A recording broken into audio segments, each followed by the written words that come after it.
Some breaking news here at 11 o'clock. A small earthquake rattling some parts of the New York City area on Saturday night, according to the U.S. Geological Survey. The epicenter of the 3.0 magnitude quake was northeast of Hasbrook Heights, New Jersey, in Bergen County, about 10 kilometers below the surface.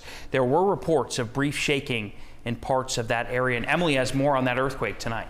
Yeah, and I mean, if you take a look at where this is centered, it's only a few miles from New York City's downtown. So that's about 7 miles. I looked it up on Google Maps.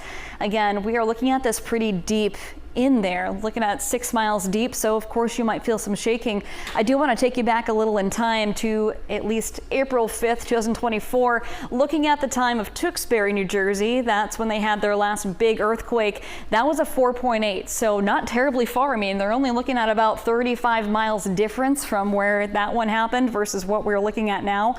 This one is on the lesser scale. Earthquakes are pretty common. They do actually happen in Bergen County every year, and most of them range about 2.0 to 3.5. So the more you know, and hopefully the less you'll be afraid next time an earthquake happens. Connor. All right, awesome.